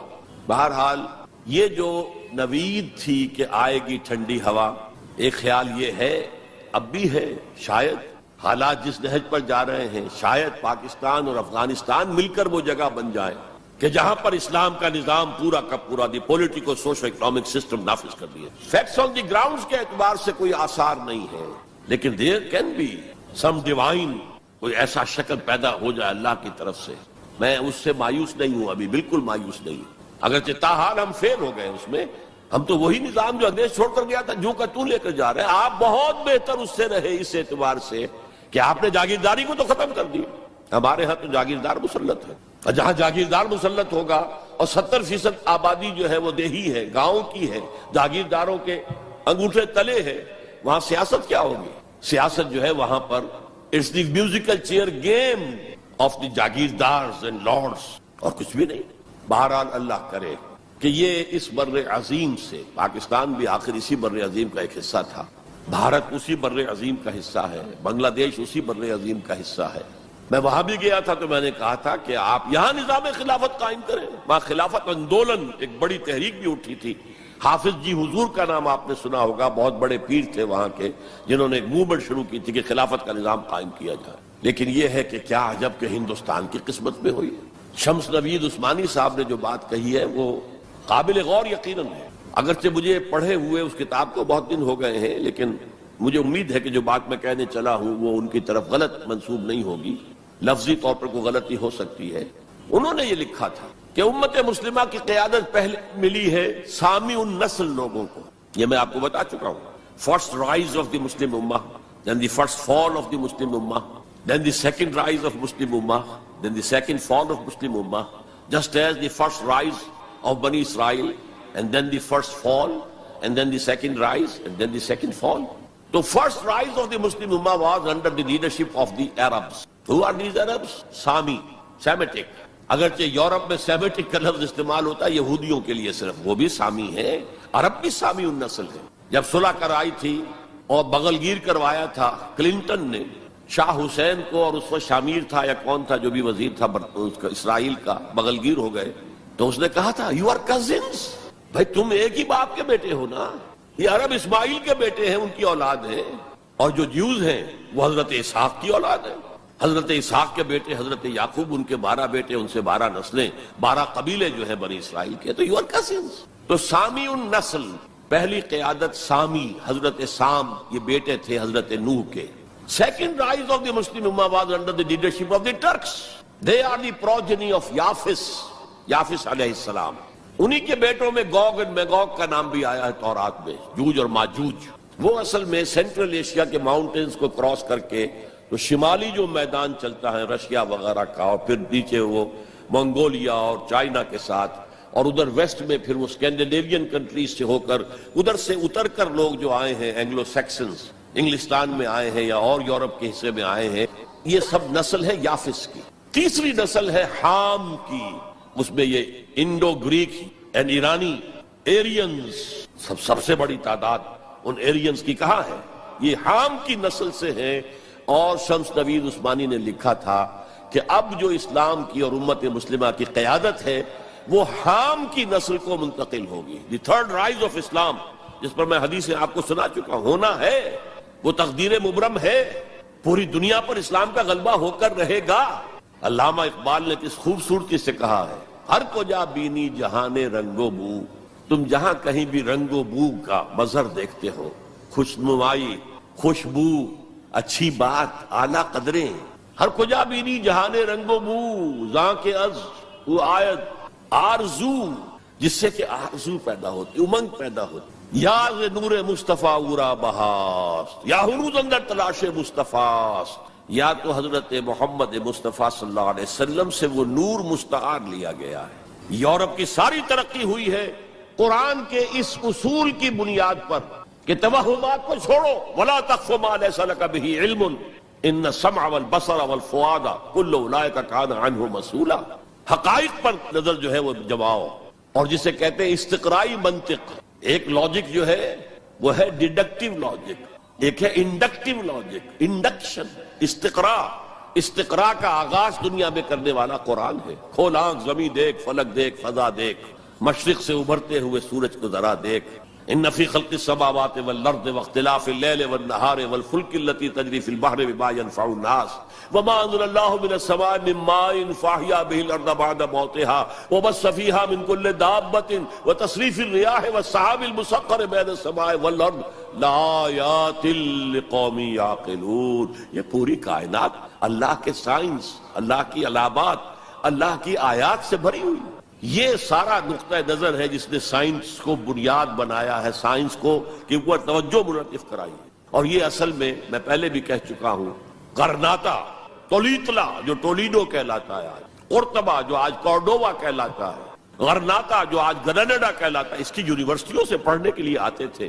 یہ فرانس کے لوگ چلے آ رہے ہیں، یہ جرمنی کے نوجوان چلے آ رہے ہیں، یہ اٹلی سے آ رہے ہیں۔ انہی کے زیر اثر رینائسنس ہوا، احیاء العلوم، فلسفہ اور سائنس دونوں کی طرف جو ہے توجہ ہوئی، اور انہی کے زیر اثر اصلاح مذہب، ریفارمیشن، جسے کہ یہودیوں نے ایک خاص ٹرم دے دیا۔ یہ ایک علیحدہ موضوع ہے، اس وقت میری گفتگو کا موضوع یہ نہیں ہے۔ بہرحال ہو سکتا ہے کہ ہندوستان ہی وہ جگہ بن جائے۔ یہ ہے وہ 5 نکات جس کی بنا پر میں کہتا ہوں کہ اس وقت ہندوستان میں، بھارت میں اور بر عظیم پاک و ہند میں اسلام کی دعوت کے امکانات بہت وسیع ہیں۔ ہم فائدہ نہ اٹھائیں یہ ہمارا جرم ہوگا، اللہ کے ہاں ہم اکاؤنٹیبل ہوں گے۔ اب آج کے موضوع کے دوسرے حصے پر آئیے، مسلمان غیر اسلامی ریاست میں۔ میں نے عرض کیا تھا کہ اس عنوان سے شاید یہ گمان ہوتا ہے کہ کوئی ملک، شاید پاکستان کو آپ سمجھ رہے ہیں کہ وہ اسلامی ریاست ہے۔ اسلامی ریاست کا کوئی وجود اس وقت روئے ارضی پر موجود نہیں ہے، لہذا کوئی فرق نہیں ہے۔ اس پہلو سے کوئی فرق واقع نہیں ہوتا۔ مسلمان اکثریت کا ملک، مسلمان اقلیت کا ملک، کیا فرق واقع ہوا؟ کوئی فرق واقع ہے، اس لیے کہ اوپر تو نظام جو ہے وہی طاغوت کا نظام ہے، وہی سیکولر نظام ہے، وہی انٹرسٹ بیسڈ اکانومی کا جو ہے نظام ہے، وہی بے حیائی، بے پردگی اور فحاشی کا نظام ہے جو چلا آ رہا ہے، اور جس کو وہ اب social engineering program under the United Nations organisation, social engineering, جس کے اصول کیا ہے؟ پروسٹیٹیوشن کو بھی ایک باعزت پیشہ قرار دیا جائے۔ ان کے لیے نام جو ہے قائم کیا گیا سیکس ورکرز۔ ہومو سیکسولیٹی کو بھی ایک نارمل اورینٹیشن قرار دیا جائے۔ نارمل ہے، نارمل نہیں ہے۔ nobody should object to it۔ عورت اور مرد بالکل برابر ہوں، شادی کے قوانین کے ضمن میں بھی اور ہر اعتبار سے برابر، وراثت میں بھی برابر۔ اور عورت اگر گھر کا کام کرے تو ویج طلب کر سکتی ہے مرد سے، شوہر سے، اور اگر وہ حمل کی سختیاں برداشت کرے اور وضع حمل کی تکلیف برداشت کرے، اس پر بھی وہ معاوضہ مانگ سکتی ہے شوہر سے۔ اس طرح کی چیزیں، سوشل انجینئرنگ پروگرام۔ معاشرے کا تیا پانچا ہو گیا ان کے ہاں، فیملی لائف کے ٹکڑے ہو گئے، بکھر گئی فیملی لائف، ہے ہی نہیں، شادی کا بندھن نہیں۔ We are living together, that's all, we are not married. بچے بھی ہو رہے ہیں but we are not married, اس لیے کہ وہ میرج کے قوانین ایسے بنا دیے گئے کہ مرد اس کو گوارا کرنے کو تیار نہیں۔ آپ نے کسی سے میرج کی اور کچھ دنوں کے بعد آپ کی اس کے ساتھ نہیں بنی، طلاق دیں گے، آدھی پوری پراپرٹی، پورا اپنا سرمایہ آدھا دینا پڑے گا۔ کون مرد اس کے لیے تیار ہو؟ خامخواہ کائے کو؟ عورت کو تو مرد کی ضرورت ہے کہ نہیں ہے؟ وہ رہے گی میرے ساتھ، we are living together, we are not married. یہ ہے جو اقبال نے بات کہی تھی، وہ 100% پوری ہو چکی ہے۔ تہذیب ختم ہو چکی ہے، تہذیب سنڈاس بن چکی ہے۔ مغربی تہذیب، تمہاری تہذیب اپنے خنجر سے آپ ہی خودکشی کرے گی، جو شاخ نازک پہ آشیانہ بنے گا ناپائیدار ہوگا۔ اب آپ نے سنا ہوگا بش صاحب واز کہتے ہیں شادی کرو، شادی کرو، شادی کرو۔ اب وہاں یہ واز کہنا پڑتا ہے شادی کرو، میرج کے کانٹیکٹ کے اندر بندھو۔ بہرحال اس وقت کا سارا عالم انسانی بشمول عالم اسلامی کے طاغوت کی گرفت میں ہے، اور یہ طاغوت اصل میں دجالیت، دجل فریب کو کہتے ہیں۔ اللہ کی ذات کے اوپر اس کائنات کا پردہ آ گیا ہے، ہم اس کائنات کو پوج رہے ہیں، کائنات کو پڑھ رہے ہیں، سیکھ رہے ہیں، سمجھ رہے ہیں، خدا کو بھول گئے۔ حیات اخروی پر حیات دنیاوی نے پردہ ڈال دیا ہے، دجل۔ اصل زندگی وہ ہے، اسے بھول گئے ہیں اور اس زندگی میں مگن ہے، گم ہے۔ کافر کی یہ پہچان کے آفاق میں گم ہے، اور مومن کی یہ پہچان کے گم اس میں ہے آفاق۔ یہ سارا نظام دجالیت کا نظام ہے، اور پورے عالم اسلام پر یہ حاوی ہے، مسلط ہے، کوئی ایک ملک بھی اس سے بچا ہوا نہیں۔ اس پس منظر میں دیکھیے، اسلام ایک اصولی انقلابی دعوت ہے، بدلو اس نظام کو، بدلو اس نظام کو۔ یہ جتنا کام مشکل پاکستان میں اتنا ہی یہاں ہے، کیا فرق ہے؟ 57 سال ہو گئے ہمیں، جو ملک لیا تھا اسلام اسلام اسلام اسلام کی رٹ لگا کر، وہ کہاں اسلام لایا؟ مسجدیں عالی شان بنا دی ہیں، ٹھیک ہے، لیکن اس کے علاوہ کیا؟ کہاں اسلام؟ کہاں اسلام کا سیاسی نظام؟ کہاں اسلام کا معاشی نظام؟ کہاں اسلام کا معاشرتی نظام؟ مخلوط معاشرہ ہے۔ صدر ضیاء الحق نے جب PIA کو ڈرائی کیا، شراب اس میں سرو کرنی بند کر دی، ورنہ پہلے انٹرنیشنل فلائٹس میں شراب سرو ہو جاتی، لیکن اس نے بند کی۔ میں نے کہا، اور میں اس زمانے میں ان سے کچھ قریب تھا، میں نے کہا آپ نے بڑا اچھا کام کیا، دنیا تو یہی کہے گی کہ دقیانوسی آدمی ہے، یہ کیا کر رہا ہے؟ لیکن میں نے کہا آپ نے ایک چیز جو حرام ہے وہ تو بند کر دی ہے، دوسری چیز یہ ایئر ہاسٹسز جو جاتی ہیں، یہ کون سی شریعت کی روح سے جائز ہے؟ آپ حج پر نہیں جانے دیتے مسلمان عورت کو محرم کے بغیر، حالانکہ عام طور پر ادھیڑ عمر کی عورتیں، بڑی عمر کی عورتیں جاتی ہیں حج کے لیے، محرم کے بغیر نہیں جائے گی، نہ عمرے پر جائے گی۔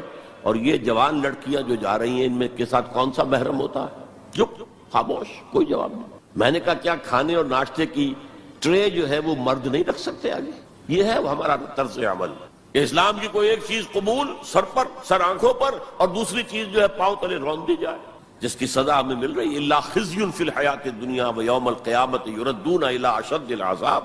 تو اب میں نے عرض کیا، کوئی ملک ہو، اقلیت میں مسلمان ہو، اکثریت میں ہو، کوئی فرق واقع نہیں ہوتا، ہر جگہ پر اسلام کو ایک اصولی انقلابی دعوت کی حیثیت سے پیش کیا جائے۔ نمبر 3، اکثریت اقلیت کا مسئلہ تو اس سے حل ہوتا ہے کہ ہمارے لیے اسوہ کامل ہے محمد رسول اللہ کی ذات مبارکہ۔ وہ تو اکیلے تھے جب انہوں نے کام شروع کیا تھا۔ آپ کی اہلیہ حضرت خدیجہ رضی اللہ تعالی عنہ، آپ کے دوست پرانے ابو بکر رضی اللہ تعالی عنہ، آپ کے چچا بھائی جو آپ ہی کے زیر تربیت تھے، وہی رہ رہے تھے، چونکہ ان کے والد ابو طالب بہت غریب تھے، لہذا حضور نے انہیں اپنے پاس رکھا ہوا تھا، ان کے اوپر سے بوجھ کم کرنے۔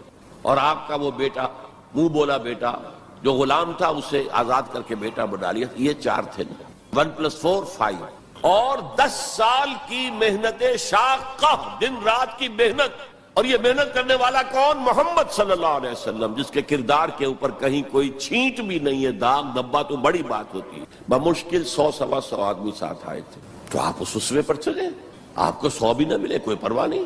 کیا جب کس وقت اللہ تعالیٰ دھارے کا رخ موڑ دے، لوگوں کی توجہ ہو جائے، لیکن اصول وہی ہو، دعوت وہی ہو، اور نمبر 3 میتھڈالوجی وہی ہو۔ Don't borrow the methodologies from the movements of this era. جمہوریت کے ذریعے سے کچھ ہو جائے اور کوئی دہشت گردی کے ذریعے سے کہیں اسلام آ جائے، these are not the methodologies of Muhammad صلی اللہ علیہ وسلم۔ الیکشن میں حصہ لینے سے سوال ہی پیدا نہیں ہوتا۔ الیکشنز ہوتے ہیں کسی نظام کو چلانے کے لیے، نہ کہ کسی نظام کو بدلنے کے لیے۔ اگر امریکہ میں کمیونسٹ ہو اور ہیں، اب بھی ہیں، تو کیا وہ الیکشن لڑیں گے؟ وہ تو انقلاب برپا کریں گے، کلاس کانشسنس پیدا کریں گے، ہیوز اور ہیو ناٹس کے درمیان ایک مغایرت پیدا کریں گے، پھر وہ ہیو ناٹس کو آرگنائز کریں گے، اور اگر آرگنائزیشن مضبوط ہو جائے تو سم ہاؤ اور دی ادر، بائی ہک اور by crook, they will change the system. انتخابات کے ذریعے سے سسٹم چینج نہیں ہوتا۔ تو میتھڈالوجی آف محمد صلی اللہ علیہ وسلم، that is the must, we have to follow it. اس میں کس حد تک کامیابی ہو، حضور صلی اللہ علیہ وسلم ایک لائف سپین میں آپ نے سارا کام کر دیا۔ 10 برس میں تو بمشکل 125 آدمی ہاتھ آیا تھا، اور اگلے 10 برس میں ٹوٹل ریولوشن کمپلیٹ ہو گیا۔ آئندہ یہ کبھی نہیں ہو سکے گا۔ Maybe we have to take generations, 3-4 generation میں جا کر بات پوری ہو، لیکن میتھڈالوجی وہی رہے گی۔ ٹائم فیکٹر جو ہے وہ بڑھ جائے گا، اور یہ عمل یقیناً کافی عرصے سے شروع ہو چکا ہے۔ وہ احساس میں آپ کے سامنے رکھ چکا ہوں۔ وہ احساس اب امت مسلمہ میں بڑے وسیع پیمانے پر ہے کہ اسلام صرف مذہب نہیں، دین ہے۔ دین اپنا غلبہ چاہتا ہے۔ دین تو ہوتا ہی دین تب ہے جب کہ وہ غالب ہو۔ دین مغلوب ہو گیا تو مذہب ہو گیا۔ اس اعتبار سے یہ احساس اب کافی بڑے حلقے کے اندر موجود ہے. البتہ میتھوڈالوجی کے بارے میں امت مسلمہ بھٹک رہی ہے ادھر سے ادھر. اقبال نے جو شعر کہا تھا کہ نشان راہ دکھاتے تھے جو ستاروں کو، ترس گئے ہیں کسی مرد راہ داں کے لیے. اللہ کا شکر ہے، میں اللہ کا شکر ادا کرتے ہوئے کہہ رہا ہوں اور کسی خود ستائی کے جذبے کے بغیر کہہ رہا ہوں، اللہ نے مجھ پر سیرت محمدی صلی اللہ علیہ وسلم کو کھول دیا. جیسے میں نے پرسوں کہا تھا کہ ایک حدیث نے تاریخ کے ایک بہت بڑے صندوق کو میرے لیے کھول دیا. لَيَأْتِيَنَّ عَلَىٰ أُمَّتِي مَا أَتَىٰ عَلَىٰ بَنِي إِسْرَائِيلَ حَسْبَ النَّعْلِ بِالنَّعْلِ. میری امت پر بھی وہ سارے حالات وارد ہو کر رہیں گے جو بنی اسرائیل پہ ہوئے تھے، بالکل ایسے جیسے ایک جوڑے کی دو جوتیاں ایک دوسرے کے مشابہ ہوتی.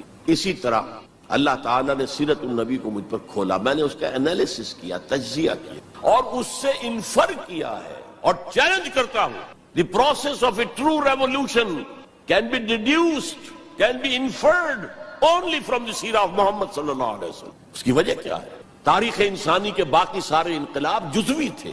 فرینچ ریولوشن میں صرف سیاسی نظام بدلا اور کچھ بھی نہیں بدلا. عقائد وہی رہے، اخلاق وہی رہے، معاشی نظام وہی رہا جو پہلے تھا، صرف سیاسی نظام بدلا. بولشوک ریولوشن میں معاشی نظام بدلا، باقی معاشرہ وہی تھا، سوشل ویلیوز وہی تھیں، وہی عیسائیت جو کی تو قائم تھی. صرف ایک ریولوشن ہے پوری ہیومن ہسٹری میں جس نے ٹوٹل چینج کیا. عقیدے بدل گئے، اخلاق بدل گئے، صبح و شام کے انداز بدل گئے، شب و روز کے نقشے بدل گئے، نظام بدل گیا، سیاسی نظام، نیا سیاسی نظام. میں آپ کو بتا چکا ہوں the historical role of Islam پر ایم این رائے کی کتاب پڑھیے اسے. اچھا، اور یہ تاریخی انقلاب، عظیم ترین انقلاب تاریخ کا، یہ ایک لائف سپین میں مکمل ہو گیا. فرینچ ریولوشن کے لیے فکر دینے والے روسو، والٹیئر وغیرہ بیسیو جو ہے صاحب قلم تھے، ان کا ایکچوئل انقلاب برپا کرنے میں کوئی حصہ نہیں. they were men of the letters، desk workers تھے، بیٹھ کر لکھ سکتے تھے، میدان میں آ کر لیڈ نہیں کر سکتے. یہی وجہ ہے کہ فرینچ ریولوشن بڑا بلڈی ریولوشن، بہت خون بہا ہے، فساد، ہنگامہ. there was no leader، leader less mob. ایک فکر تو آ گیا لیکن موب تو بالکل لیڈر لیس تھا. بولشوک ریولوشن کے اندر میں نے بتایا آپ کو، اس کا فکر دینے والے مارکس اور اینجلز، وہ تو جرمنی میں بیٹھ کر کتاب لکھی ہے اور وہ تکمیل اس کی ہے داس کیپیٹال کی انگلستان کے اندر. انگلستان میں آج تک وہ انقلاب نہیں آیا. یہ مونشوکس اینڈ بولشوکس نے رشیا کے اندر اور عین وقت کے اوپر آ کر لینن نے اس کی قیادت سنبھال لی، ہائی جیک کیا. ادروائز دی مونشوکس ور مور امپورٹنٹ. بہرحال یہاں یہ ہے کہ ایک شخص ہے، وہ ایک شخص سے دعوت شروع کر رہا ہے، تنکا لا کر اپنا گھونسلہ بنا رہا ہے، اور پھر وہی شخص جو اسٹریٹ پریچر تھا وہی آرمیز لیڈ کر رہا ہے. تو methodology of a revolution can be deduced only, the only source, if you want to know what is the methodology of a true revolution, the only source is the seerah of Muhammad صلی اللہ علیہ وسلم. اور جیسا کہ میں نے آپ کو بتایا تھا حدیث نبوی کہ حضور نے 5 ادوار گنوائے تھے اپنے دور سے لے کر، دور نبوت، دور خلافت علی منہاج النبوہ، جسے ہم خلافت راشدہ کہتے ہیں.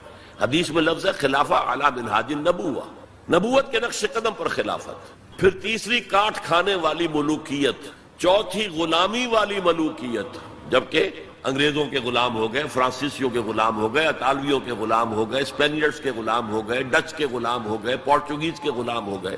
اور اس کے بعد آپ نے فرمایا پھر خلافت علی منہاج النبوت کا دور آئے گا. اور اس کے ضمن میں امام مالک رحمۃ اللہ علیہ کا ایک بڑا ذری قول ہے، لن يصلح آخر هذه الامہ الا بما صلح به اولها. اس امت کے آخری حصے کی، آخری حصہ کون سا ہوگا؟ خلافت علی منہاج النبوہ. آخری حصے کی اصلاح ہرگز نہیں ہو سکے گی مگر اسی طریق پر جس طریق پر کہ پہلے حصے کی اصلاح ہوئی، طریق محمدی صلی اللہ علیہ وسلم. ہم جب دیکھتے ہیں محمد کا نقشہ مکے میں صلی اللہ علیہ وسلم، تو وہ نبی تھا یا نہیں تھا یہ تو علیحدہ ہے، لیکن نبیوں کا سا نقشہ ہے. درویشی ہے، لوگ گالیاں دے رہے ہیں، کوئی پاگل کہہ رہا ہے، وہ دعائیں دے رہے ہیں، پتھراؤ کیا جا رہا ہے، وہ پھر بھی بد دعا نہیں دیتے. درویشی، دعوت، تبلیغ. جیسے مسیح کبھی وہاں گئے واز کر رہے ہیں، کبھی وہاں گئے واز کر رہے ہیں، کبھی وہاں گئے واز کر رہے ہیں، ایسے حضور اسٹریٹ پریچنگ بھی کر رہے ہیں. جو میلے ہوتے تھے، بازار لگتے تھے، ان میں جا کے تبلیغ کرتے تھے، تقریریں کرتے تھے. تو یہ نقشہ تو ہے، نقشہ یہ تو ہے. وہ تھے یا نہیں تھے اس کو چھوڑ دو، لیکن یہ نقشہ جو ہے نبیوں کا ہے. But here he fled. اور ان کے کہنے کے مطابق ہی had to run away, to flee. They call it the flight to Medina. ہجرت نہیں کہتے وہ، فلائٹ. فراق۔ لیکن اب مدینے میں جا کر تو absolutely new Muhammad comes in our eyes. He is the commander of army. He is a statesman. He is the ruler of a government. He is a statesman. There he succeeded. Muhammad failed as a prophet but succeeded as a statesman. چنانچہ اسی کو اس تضاد کو high light کرنے کے لیے Montgomery Watt, professor Montgomery Watt, اس نے 2 کتابیں لکھی سیرت پر، Muhammad at Mecca, Muhammad at Medina, to highlight the difference, the contradiction. اور محمد ایٹ مدینہ کے اندر اس نے جتنے بھی ہو سکتے تھے تعریف کے کلمات، تعریف کے اوصاف اور ان کی سپرلیٹو ڈگریز استعمال کر لی۔ معاملہ فہمی، دور اندیشی، انسان شناسی، موقع شناسی، ہر شے کے اعتبار سے محمد بہت ٹاپ پر، بہت ٹاپ پر۔ کتنی بڑی بات کی جاتے ہی یہودیوں کو جکڑ لیا ایک معاہدے کے اندر، میثاق مدینہ کے اندر، تو اس کی ساری تعریف کرتے۔ اس لیے مسلمان بھی دھوکہ کھاتے کہ یہ تو حضور کا بہت تعریف کرنے والا ہے۔ جنرل ضیاء الحق صاحب نے ہمارے ہاں جب سیرت کے جلسے شروع کیے تھے تو جو مرکزی جلسہ سیرت کا اسلام آباد میں شروع کیا تھا اس میں اس کو بلایا تھا ایز اے اسپیکر، حالانکہ وہ اصل میں 2 کتابوں کے ذریعے یہ کنٹرڈکشن کو ہائی لائٹ کر رہا ہے کہ محمد مدینے والا کچھ اور ہے، مکے والا کچھ اور ہے صلی اللہ علیہ وسلم۔ بہرحال میں نے اس میں اس تضاد کو رفع کیا ہے کہ یہ ایک ریولوشنری پروسیس کے مختلف تقاضے ہیں، مختلف سٹیجز ہیں، اور ان کے اندر بڑی حکمت ہے۔ یہ کتاب میں نہیں کہہ سکتا یہاں ہے یا نہیں ہے، بہرحال امید ہے کہ اب کچھ نہ کچھ حالات جس طرف جا رہے ہیں تعلقات کی بحالی پر، تو کتابوں کا آنا جانا جو ہے آسان ہو جائے گا۔ اس کا مطالعہ کر کے پھر سمجھنا چاہیے۔ اب میں آخر میں علامہ اقبال کے 2 شعر جو ہیں میتھڈالوجی آف محمد کو جس نے سمرائز کر دیا ہے، اللہ تعالیٰ کے ساتھ اپنا ایک مکالمہ نقل کرتے ہیں، کس کیفیت میں ہوں گے، کیا کس عالم میں ہوں گے جب یہ شعر کہے گفتند جہان ماں آیا بے تمہیں سازت۔ اللہ نے مجھ سے کہا ہے اقبال، ہم نے تمہیں جس دنیا میں بھیجا ہے وہ تمہیں اچھی لگی، اچھی ہے، سازگار ہے تمہارے لیے؟ گفتم کے نمی سازت۔ میں نے کہا نہیں، مجھے پسند نہیں، یہ تو ریپریسو ہے، یہ ایکسپلائٹیٹو ہے۔ ایک اور شعر ہے ان کا اردو کا، تو قادر و عادل ہے مگر تیرے جہاں میں ہے تلخ بہت بندہ مزدور کے اوقات۔ تو مجھے تو پسند نہیں ہے یہ دنیا، گفتم کے نمی سازت، گفتند کے برہم زن، اچھا توڑ دو اس کو، پھوڑ دو، ختم کر دو اس کو۔ اور کیسے کرو؟ 2 مصروں میں، با نشہ درویشی در ساز و دمادم زن۔ پہلا مرحلہ درویشی کا ہے، دعوت کا ہے، تبلیغ کا ہے، تمہیں جو کہا جائے، پاگل کہا جائے، مجنون کہا جائے، شاعر کہا جائے، ساحر کہا جائے، مسحور، سنو اور برداشت کرو، برداشت۔ مار کھانی پڑتی ہے، کھاؤ، پتھراؤ ہوتا ہے، سہو اپنے جسم اثر پر۔ بانش درویشی در ساز و دمادم، بدھ مت کے بھکشو بن جاؤ، لیکن کیوں پختہ شوی، جب پختہ ہو جاؤ، تیار ہو جاؤ، معتدب تعداد میں لوگ تمہیں مل جائیں، وہ منظم ہوں، وہ سم و تعات کی پابندی کرتے ہوں، وہ اپنے وجود پر اپنے گھر میں اسلام نافذ کر چکے ہوں، اگر یہ طاقت حاصل ہو جائے، جو پختہ شوی خود را بر سلطنت جم زن، تو اپنے آپ کو سلطنت جم کے ساتھ ٹکرا دو۔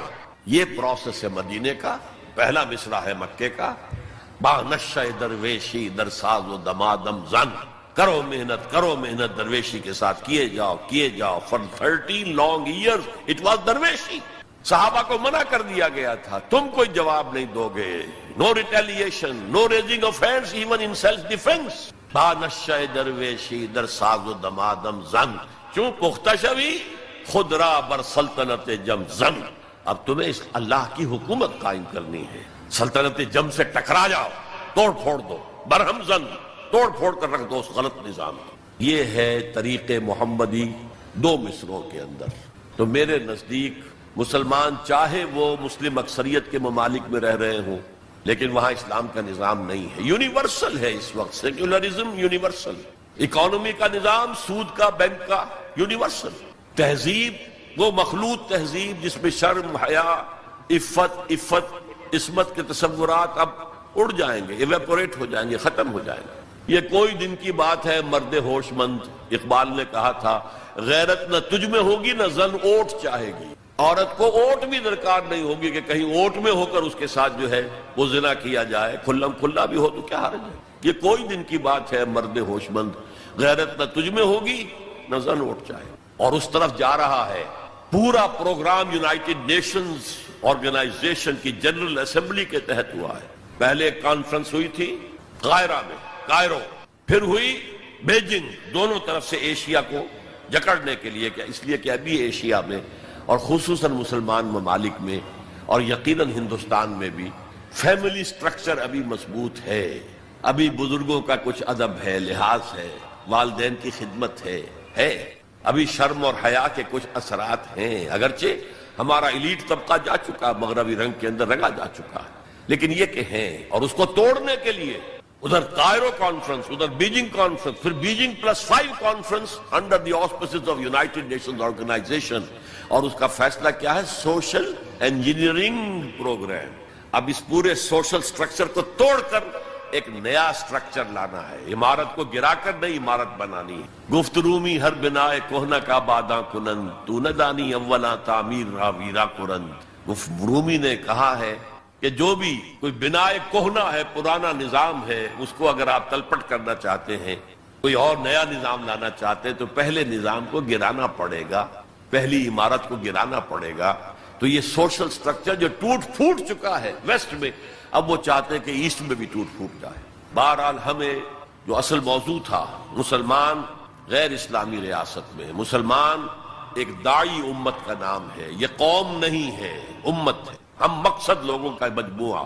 وَلْتَكُن مِّنكُمْ أُمَّةٌ يَدْعُونَ إِلَى الْخَيْرِ وَيَأْمُرُونَ بِالْمَعْرُوفِ وَيَنْهَوْنَ عَنِ الْمُنكَرِ، داعی بن کر کھڑے ہوں، اور یہ دعوت ریولوشن اورینٹڈ ہونی چاہیے، نظام کو بدلنے کی تیاری کرنے والی دعوت، کہیں بھی ہو، مسلم مائنورٹی کنٹری میں ہو، مسلم میجورٹی کنٹری میں ہو، یہاں تک کہ چاہے اکیلا ہو کوئی شخص دنیا کے اندر کسی ملک میں، he has to do it، اگر وہ مسلمان ہے، بلکہ صحیح معنی میں اگر وہ بندہ مومن ہے۔ اقول قولی ھذا واستغفر اللہ لی ولکم ولسائر المسلمین والمسلمات۔ سوال و جواب کے سیشن کی طرف چل رہا ہوں۔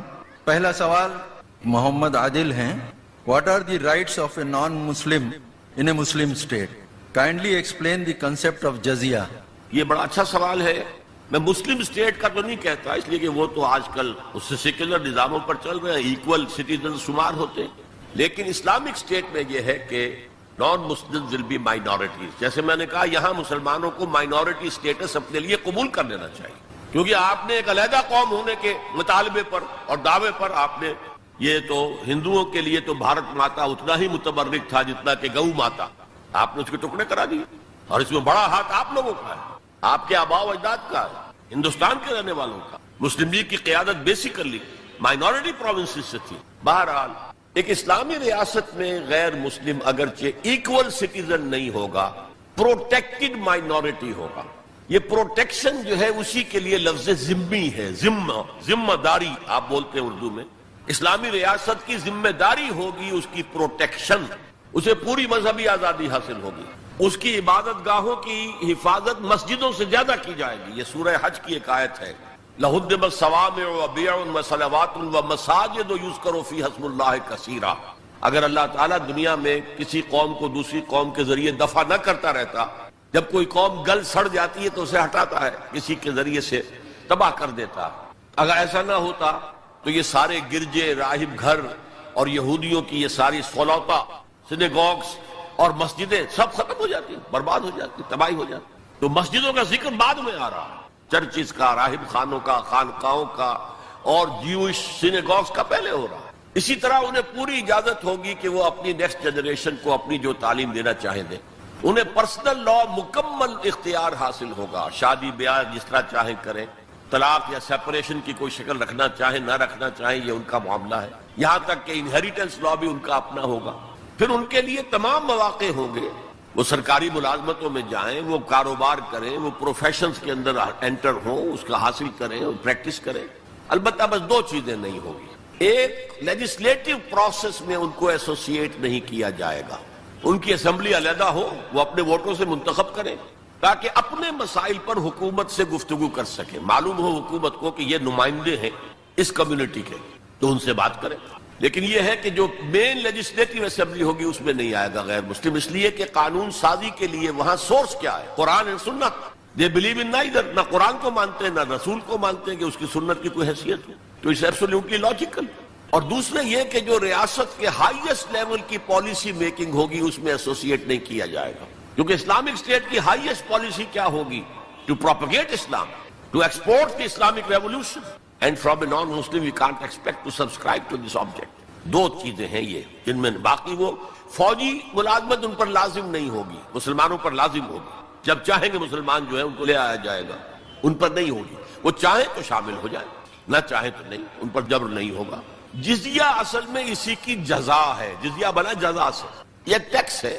مسلمان زکوٰۃ دے گا 2.5% دے گا اپنی ٹوٹل جو بھی اس کا، اس کے اوپر اس کو 2.5% دینا. یہاں انڈیویجول جو ہے غیر مسلم ان پر ٹیکس. تو ہم اس وقت جو ریاستیں سیکولر ہیں ہم سب جزیہ دے رہے ہیں، ٹیکس دے رہے ہیں کہ نہیں دے رہے. تو یہ اصل میں جزا ہے. تو ایک تو ذمہ کا لفظ گالی بنا دیا گیا، حالانکہ ذمہ کے معنی ہے جن کی پروٹیکشن کی ذمہ داری اسلامی حکومت لیتی ہے. اور نمبر 2 جزیہ ٹیکس ہے. باقی یہ ہے کہ انہیں باقی ساری آزادیاں حاصل ہوں گی. تو یہ ہے اسلامی ریاست میں غیر مسلموں کا سٹیٹس اور ان کے حقوق، جیسے کہ میں سمجھتا ہوں. واللہ عالم. ایک خاتون ہے مریم، ان کا سوال ہے کہ اگر انڈیا اور پاکستان نہیں بنتے تو آپ کی نظر میں آج اسلام کس حالت میں ہوتا؟ بڑا سینسیٹیو کویسچن ہے اور پولیٹیکل کویسچن ہے. میں نہیں چاہتا یہاں، اگرچہ میں نے آج مشورہ دیا ہے جس کا تعلق پولیٹیکل ایٹیچیوڈ سے ہے. میرے نزدیک اس وقت اگر ملک متحد ہوتا تو جو جذبات اندر جو پلے ہوئے تھے، جو ہے پھوڑا، وہ پکا ہوا تھا. اس وقت اس کا ظہور بہت دوسری شکل میں ہوتا. اور میرے نزدیک یہ ملک علیحدہ بن جانے سے اور اس کے بعد اتنا وقت گزرنے سے جو سودنگ ہو گئی ہے، تو اب صورتحال جو ہے وہ بہتر ہو جائے گی انشاءاللہ.